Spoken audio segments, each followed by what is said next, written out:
कहानी के शुरू में हम स्कूल में कुछ बच्चों को देखते हैं। इन्हीं में रूबी भी थी, जो सब बच्चों के साथ बैठी खाना खा रही थी। तभी अचानक से उधर एक बच्ची की आंखें नीली हो जाती हैं और वो कांपने लगती है, जिसके बाद वो नीचे गिर गई थी और थोड़ी ही देर बाद उसकी मौत हो जाती है। किसी को कुछ समझ नहीं आता कि उसके साथ क्या हुआ। सभी घबरा गए थे। इसके बाद हमें पता चलता है कि ये एक वायरस है जो सिर्फ बच्चों में फैल रहा है। साइंटिस्ट इसको हल करने की कोशिश कर रहे हैं, पर अभी तक इस वायरस का कोई तोड़ सामने नहीं आया। और इसी तरह वक्त के साथ साथ 90% बच्चे इस वायरस का शिकार होकर मर जाते हैं, जिसके बाद हमें अमेरिका के प्रेसिडेंट दिखाए जाते हैं, जो बताते हैं कि इनका बेटा भी इस वायरस की लपेट में है। सब साइंटिस्ट डॉक्टर मिलकर इसका हल निकाल रहे हैं। उन्हें उम्मीद है कि उनका बेटा और बाकी सब बच्चे ठीक हो जाएंगे। प्रेसिडेंट कहते हैं कि अगर आप लोगों को कोई भी बच्चा ऐसा बीमार नजर आता है तो जल्द उसको CDC डिपार्टमेंट में भेज दें, जिधर साइंटिस्ट और डॉक्टर मिलकर उनका इलाज करेंगे। We will find a cure and we will save. अब इन्हीं बच्चों में से रूबी भी थी, जो इस वायरस का शिकार हो चुकी थी। उसका बर्थडे था। उसके मॉम डैड उसको काफी अच्छे से मनाते हैं और उसको बहुत अच्छे अच्छे तोहफे देते हैं, पर साथ ही वो अपनी बेटी की वजह से बहुत ज्यादा परेशान भी थे कि कहीं इस बीमारी की वजह से रूबी को कुछ हो न जाए। अब रात को सबके सोने के बाद रूबी अपनी मॉम के पास आकर बैठ जाती है और उनका हाथ पकड़ लेती है, और अचानक से उसकी आंखों का रंग ऑरेंज हो जाता है और वो घबरा कर वहाँ से चली जाती है। अब सुबह को जब रूबी अपनी मॉम के पास जाती है तो हैरान कर देने वाली बात ये थी कि उसकी मॉम उसको पहचान ही नहीं पाती। वो अपना रात का तोहफा भी दिखाती है, कहती है ये आपने मुझे दिया था, मैं आप ही की बेटी हूँ। पर उसकी मॉम को उसकी किसी बात पर यकीन नहीं था। उन्हें लग रहा था कि ये कोई बीमार बच्ची है जो पुलिस से बचकर भाग रही है, इसीलिए वो उसको CDC की टीम के हवाले कर देती है। उनकी टीम आकर रूबी को ले जाती है, जहाँ बस में उसके साथ और भी बच्चे थे जो उसकी तरह ही बीमार थे। अब इनको बेस में ले जाया जाता है और लाइन बनाकर इनको अंदर भेजा जाता है, लेकिन तभी उधर एक लड़का गार्ड से बदतमीजी कर रहा था, जिस बात पर गार्ड उसको बहुत मारते हैं। ये देखकर रूबी बहुत ज्यादा डर जाती है। फिर अब इन सब बच्चों को चेकअप के लिए डॉक्टर के पास भेजा जाता है। जब रूबी की बारी आती है, डॉक्टर इसको बताते हैं कि ये बीमारी म्यूटेशन की वजह से आई है, जहाँ पर इंसान की जीन्स में तब्दीली की वजह से जो इंसान को कुछ और ही बना देती है, और इससे सब बच्चों में खास किस्म की पावर्स ताकतें आ रही हैं, पर ये सब में एक जैसी नहीं है। हर बच्चा अलग पावर रखता है और इसीलिए हमने कलर्स, सब रंगों के नाम पर उनको नाम दिया है। सबसे पहले आते हैं ग्रीन, सब्ज जो सबसे ज्यादा ज़हीन होते हैं, फिर ब्लू, नीले जिनके पास किसी भी चीज को उठाने की ताकत हो, फिर आते हैं गोल्डन जो बिजली को कंट्रोल कर सकते हैं। मगर ये सभी महफूज रंग हैं, पर इन सब में जो सबसे ज्यादा खतरनाक रंग है वो रेड और ऑरेंज है, लेकिन ये बहुत कम पाए जाते हैं। अब डॉक्टर रूबी का टेस्ट शुरू करते हैं। इनको पता चलता है कि रूबी भी ऑरेंज है और अब इसीलिए डॉक्टर एक इंजेक्शन लेकर उसे मारने आने वाले थे। तभी रूबी वहाँ से भागने लगती है, लेकिन डॉक्टर ने उसे पकड़ लिया था। पर रूबी डॉक्टर की आंखों में देखकर उनके दिमाग में ये फिट कर देती है कि रूबी ग्रीन है, और डॉक्टर अब उसको ग्रीन क्लियर कर देता है। यानी कि रूबी के पास ये पावर थी कि वो किसी के भी दिमाग को अपने कंट्रोल में करके उसे अपने मुताबिक चला सकती थी, यानी जैसा वो चाहती थी वैसा हो सकता था। फिर इसके बाद सब बच्चों को ग्रीन, गोल्डन और ब्लू कपड़े पहना दिए जाते हैं। इनमें कोई भी रेड और ऑरेंज नहीं था, क्योंकि उन्हें इन्होंने पहले ही मार दिया था। अब वक्त के साथ साथ रूबी थोड़ा बड़ी हो जाती है। वहाँ पर ये ग्रीन बच्चों के साथ रह रही थी, जो काम ज़हीन बच्चे आसानी से कर लेते थे, ये नहीं कर पाती थी क्योंकि ये तो ऑरेंज थी। एक दिन गार्ड को रूबी पर शक हो जाता है। अब खैर इनको वहाँ पर एक आवाज सुनाई जाती है। वो आवाज सिर्फ वहाँ पर रहने वाले खास लोग ही महसूस कर सकते थे, जिनमें पावर्स थी। रूबी भी वो आवाज सुनती है, उसे बर्दाश्त नहीं होती और वो बेहोश हो जाती है। इसको मेडिकल रूम में ले जाया जाता है, जहाँ पर एक डॉक्टर थी जो इसका चेकअप कर रही थी। तभी उधर गार्ड आता है जो कहता है कि मिलने का टाइम खत्म हो गया है। अब वो डॉक्टर एक कागज पर कुछ लिखकर उधर से चली जाती है। रूबी जब उसको पढ़ती है तो उसमें लिखा था कि इनको पता चल गया है कि तुम ऑरेंज हो, इसीलिए अगर तुम अपनी जान बचाना चाहती हो तो दूसरे कमरे में आ जाओ, जहाँ मैं तुम्हारा इंतजार कर रही हूँ। अब रूबी ऐसा ही करती है। वो डॉक्टर के पास जाती है। डॉक्टर उसको किसी तरह छुपाकर अपनी गाड़ी तक ले आई थी। तभी जाते हुए एक गार्ड उनको रोक लेता है। रूबी उसके दिमाग को कंट्रोल में करके उससे दरवाजा खुलवा देती है। अब डॉक्टर के साथ ये बाहर आ गई थी। रूबी ने बहुत सालों के बाद बाहर की दुनिया देखी थी। डॉक्टर उसको बताती है कि बाहर की दुनिया में अब बच्चे नहीं हैं, इसी वजह से बहुत कम लोग रह गए हैं, कुछ तो ये शहर छोड़कर ही चले गए हैं। रूबी कहती है मैं अपने मॉम डैड से मिलना चाहती हूँ। डॉक्टर कहती है GPS देती हैं। कहती हैं जब भी तुम कभी किसी मुसीबत में हो तो इसको दबाना, हमें पता चल जाएगा कि तुम कहाँ पर हो। वो ये भी कहती है मैं तुम्हें एक कैंप में ले जा रही हूँ जिधर और भी तुम्हारे जैसे बच्चे हैं जिनको हमने बचाया है। अब डॉक्टर गाड़ी को रोककर अपने साथी से मिलती है। रूबी भी जब उससे हाथ मिलाती है तो वो डर जाती है क्योंकि उस आदमी की यादों में ये देखती है कि बच्चे उससे डरकर भाग रहे हैं। अब खैर रूबी अंदर कपड़े बदलने जाती है तो उधर इसको एक बच्ची मिलती है जो गोल्डन थी। वो इसे देखकर डर जाती है और इस पर अपनी पावर का इस्तेमाल कर बिजली से हमला कर देती है और भाग जाती है। रूबी उस बच्ची का पीछा करती है और गाड़ी में जाकर दरवाजा बंद कर लेती है। रूबी उसे कहती है कि मुझे मदद की जरूरत है। ये सुनकर वो गाड़ी का दरवाजा खोलती है और उसे अंदर बुलाकर छुपा देती है। उधर गाड़ी में दो और लोग भी थे जिनमें से एक का नाम लिएम और दूसरा उसका दोस्त था। वो उनको कहती है मैं ग्रीन हूँ, कुछ लोग मेरा पीछा कर रहे हैं। ये सुनकर वो उसकी मदद के लिए तैयार हो जाते हैं। तभी एक टीम उनका पीछा करती है। उधर डॉक्टर और उसका साथी भी था जो उनका पीछा कर रहे थे। तभी लिएम उधर जो कि ब्लू था वो इनकी गाड़ियों को खराब कर देता है जिस वजह से वो इनका पीछा नहीं कर पाते और ये बचकर निकल जाते हैं। अब ये एक जगह पर रुकते हैं। लिएम का दोस्त रूबी से कहता है अगर तुम ग्रीन हो तो तुम किसी के लिए कोई खतरा नहीं हो, ऐसे क्यों बचकर भाग रही हो। जिस पर रूबी कहती है अगर तुम मेरी मदद करना चाहते हो तो ठीक है वरना मैं चली जाती हूँ। पर लिएम उसको रोक लेता है और कहता है हम एक जगह पर जा रहे हैं जिधर ऑरेंज लड़का रहता है जो हम जैसे सभी बच्चों को उधर कैंप में सबसे बचा कर रखता है जिधर कोई खतरा नहीं होगा। अगर तुम चाहती हो तो तुम हमारे साथ चल सकती हो। रूबी भी उनके साथ चलने के लिए हाँ बोल देती है। अब रास्ते में रूबी लिएम से पूछती है कि तुम बेस से क्यों भागे थे। वो कहता है गवर्नमेंट हम पर गलत तजुर्बे कर रही थी, हमारी एक आर्मी बनाना चाहती थी जिन्हें वो दुश्मन के खिलाफ इस्तेमाल करेंगे, इसीलिए मैं वहाँ से भाग आया। उधर कैंप में उस डॉक्टर को भी पकड़ लिया जाता है जिसने ये कहा था कि रूबी ग्रीन है और फिर एक मास्क पहनकर लड़की आकर उधर डॉक्टर को मार देती है। हम देखते हैं रूबी जब रात को सो रही थी तभी उसका हाथ गलती से लिएम के हाथ पर लग जाता है। अब उसको लिएम की वो यादें दिखाई देती हैं कि कैसे वो बेस से भागा था। उसने अपने साथ साथ और भी बच्चों को बचाने की कोशिश की थी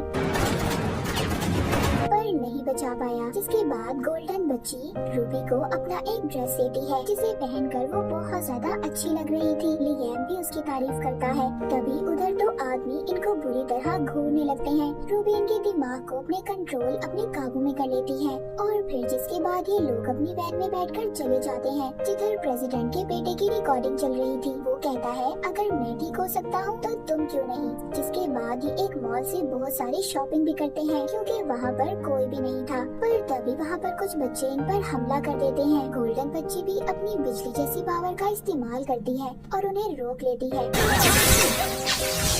अब वो बच्चे जो इन पर हमला कर रहे थे वो भी इनके जैसे थे, मतलब उनमें भी खास किस्म की पावर्स थी। वो कहते हैं तुम्हारे ऊपर तो ट्रैकर्स लगे होंगे जिसकी वजह से हम भी पकड़े जा सकते हैं क्योंकि तुम बेस से भागे हो। खैर अब ये सब रात को बैठकर बहुत सारी बातें करते हैं। लिएम यहाँ पर ऑरेंज लड़के के बारे में भी इनसे पूछता है। कहता है मैंने सुना है कि हम जैसे सब बच्चों को अपने पास रखकर सबसे बचाता है, हमें भी उधर जाना है। अगर तुम्हें उसका पता मालूम है तो हमें बताओ। वो बच्चे कहते हैं ये खुफिया है, कोई भी उसका पता आसानी से नहीं जान पाता। तभी उधर रूबी इनमें से एक बच्चे के दिमाग को कंट्रोल में करती है और वो उसका पता बता देता है जो कोड की शक्ल में था। लिएम का दोस्त जो बहुत ज़हीन था और ग्रीन था उसे समझने में लग जाता है जिसमें उसका साथ रूबी भी दे रही थी। अब ये दोनों उसको समझ लेते हैं जिससे ये बहुत ज्यादा खुश थे।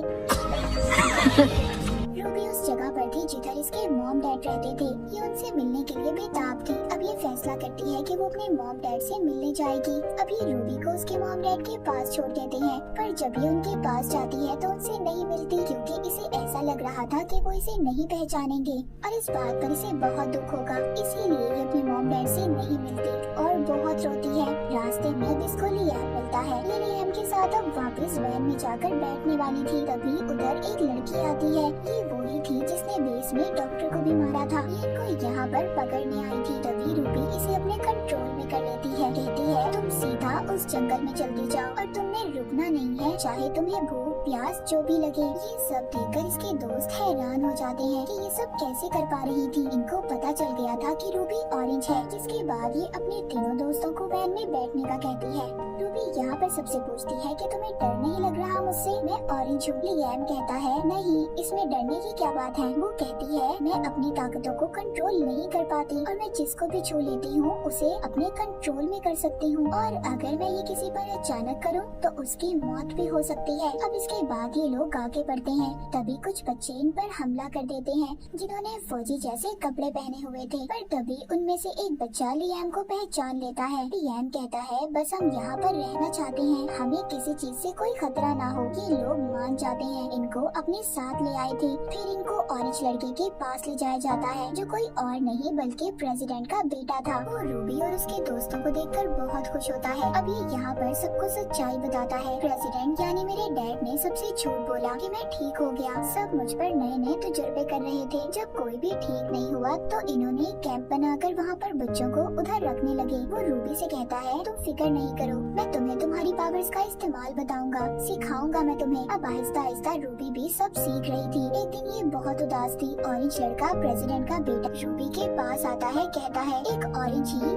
दूसरे ऑरेंज के दर्द को समझ सकता है। फिर ये उसका हाथ पकड़ता है, पर तभी ऐसा करते हुए लियाम भी उसे देख लेता है, जिस पर इसे बहुत गुस्सा आता है। अब ऑरेंज लड़का रूबी की 6 साल पुरानी जिंदगी में देखता है। यहाँ पर हमें पता चलता है कि उस रात रूबी के साथ क्या हुआ था। उसके मॉम डैड उसे कैसे भूल गए। रूबी जब अपनी बर्थडे वाले दिन अपने मॉम डैड के पास गई थी तो इसने अपनी मॉम के हाथ को छूकर उनकी सारी यादों को मिटा दिया, और यही वजह थी कि उसके मॉम डैड उसे भूल गए थे। Here, come with me. Orange लड़का हैरान हो जाता है, कहता है ऐसा करना तो मुझे भी नहीं आता। वो कहता है ये सब तो मेरे पास भी नहीं है, क्या तुम मुझे सिखा दोगी? वो कहती है मैं नहीं जानती ये मैं कैसे कर लेती हूँ, और इसी गलती की वजह से मैंने अपने मॉम डैड को खो दिया। अब जब रूबी लियाम से मिलती है तो वो इससे काफी नाराज था। कहता है मैं जानता हूँ तुम दोनों के दरमियान क्या चल रहा है। रूबी कहती है ऐसा कुछ नहीं है, और हम दोनों भी कभी नहीं मिल सकते क्योंकि मुझे डर है मैं तुम्हारे साथ भी वही ना कर दूं जो मैंने अपने मॉम डैड के साथ किया। ये कहकर वो वहाँ से चली जाती है। अब ये लियाम के दोस्त के पास आती है जो झील के किनारे बैठा था। वो रूबी से कहता है इधर भी मुझे वही सब लगता है जैसा बेस में था, हम इधर भी महफूज नहीं है। दूसरी तरफ ऑरेंज लड़का अपने लैपटॉप पर किसी को कुछ बता रहा था कि इधर कितने ब्लू हैं और कितने ऑरेंज हैं। तभी उधर रूबी आ जाती है जिसे देखकर ये अपना लैपटॉप बंद कर देता है। ये भी इसे लैपटॉप ही लेने आई थी ताकि इसका दोस्त अपने घर वालों से राब्ता कर सके। पर यहाँ पर ये इसे एक डील करता है, कहता है कि अगर तुम मुझे ये पावर सिखाओ कि लोगों के दिमाग में जाकर उनकी याद को कैसे मिटाते हैं तो मैं तुम्हें लैपटॉप दे दूंगा। ये भी हाँ बोल देती है। अब जब ये सब सिखा रही थी, जब ये अपनी आंखें खोलती है तो ऑरेंज लड़का उससे बदतमीजी कर रहा था। ये एक मुक्का मारकर यहाँ से भाग जाती है। बाहर जाकर बहुत रोती है। लियाम इससे पूछता है कि क्या हुआ। ये उसको सब बता देती है, जिस पर लियाम को बहुत गुस्सा आता है। वो ऑरेंज लड़के को मारने आ रहा था। रूबी कहती है ये लड़ने का वक्त नहीं है, हम यहाँ पर महफूज नहीं है, हमें जल्दी यहाँ से जाना होगा। अब जब ये सब रात को यहाँ से भाग ही रहे थे तो उधर कैंप का जनरल आ जाता है। अब ऑरेंज लड़का भी उधर आ गया था। यहाँ पर इन्हें पता चलता है कि ऑरेंज लड़का जो प्रेसिडेंट का बेटा था वो भी बेस के लोगों के साथ मिला हुआ था जो बच्चों की आर्मी बनाना चाहते थे। ये लियाम को अपने कंट्रोल में कर उसे बहुत मारता है, पर तभी रूबी उस जनरल को कंट्रोल में करके उसे मार देती है। गोल्डन लड़की भी अपनी बिजली का इस्तेमाल कर उन पर हमला करती है, जिसके बाद रूबी अपने तीनों दोस्तों को यहाँ से जाने का कहती है और फिर अकेले ही ऑरेंज लड़के का मुकाबला करती है। इसके सभी गार्ड्स को कंट्रोल में करके इन्हें कहती है कि इस पर गन कर लो, पर ये दोबारा उन्हें कंट्रोल में कर उन्हें आपस में ही मरवा देता है। अब रूबी भी उसे कंट्रोल करने की कोशिश करती है, पर मामला उल्टा हो गया था। वो लड़का इसको अपने कंट्रोल में कर लेता है। वो कहता है कि मैं तुम्हारे अंदर से सारी उदास कर देने वाली सोचों को निकाल दूंगा, फिर हम दोनों मिलकर दुनिया में राज करेंगे। पर इससे पहले रूबी उसके कंट्रोल में आते हुए हेलीकॉप्टर के पायलट को कंट्रोल करके ऑरेंज लड़के के ऊपर गिरा देती है। उधर दूसरा हेलीकॉप्टर इस पर बॉम्ब गिराता है, पर लियाम के दोस्त ने इसे बचा लिया था, लेकिन अब वो भी जख्मी हो गया था। रूबी को कुछ समझ नहीं आता इसे क्या करना चाहिए। इसको उस डॉक्टर का दिया हुआ GPS याद आता है जिसने सबसे पहले बेस से निकलने में इसकी मदद की थी। ये उसे दबा देती है। वो डॉक्टर अब अपने साथी के साथ आकर इन्हें बचा लेती है। इनको एक घर में लाया गया था। अब जब रूबी को होश आता है तो वहाँ पर डॉक्टर बताती है तुम्हारा दोस्त हॉस्पिटल में है और लियाम वो यहाँ से जाना चाहता है, वो यहाँ पर नहीं रहना चाहता। डॉक्टर बताती है हम तुम्हारे दुश्मन नहीं है, हम बस प्रेसिडेंट को पकड़वाना चाहते हैं, उसका सच सामने लाना चाहते हैं कि वो बच्चों के साथ क्या कर रहा है। हमें इस मिशन में तुम्हारी जरूरत है, तुम यहाँ के लीडर बन सकती हो पर लियाम तुम्हें अकेला नहीं छोड़ेगा। ये सुनकर अब रूबी लियाम के पास जाती है और उससे मिलती है। आखिरकार वो उसके करीब आ जाती है और आहिस्ता आहिस्ता उसके दिमाग से सारी यादों को निकाल देती है ताकि वो यहाँ से जा सके, उसकी जान को खतरा ना हो। अब जब लियाम की पुरानी यादें जा चुकी थी वो डॉक्टर से पूछता है कि मैं कहाँ पर हूँ, जिस पर वो कहती है तुम हमारे पास हो, अगर जाना चाहते हो तो जा सकते हो। लियाम अब वहाँ से अपने घर की तरफ चला जाता है। रूबी को ये देखकर बुरा लग रहा था, उसे दुख हो रहा था कि वो उसे भूल गया है। उधर दूसरी तरफ ऑरेंज लड़का दिखाया जाता है जो अभी भी जिंदा था। उसके सामने उसकी आर्मी थी, वो सब बच्चे जिनको इसने अपने कंट्रोल में किया था। उधर दूसरी तरफ इसका मुकाबला करने के लिए रूबी तैयार थी जो इसके बाद एक लौती ऑरेंज थी, यानी कि ये सिर्फ दो ही थे जो लोगों के दिमाग को कंट्रोल कर सकते थे। और अब ये दोनों एक दूसरे का मुकाबला करने के लिए तैयार थे और इसी के साथ ये मूवी यहीं पर खत्म हो जाती है।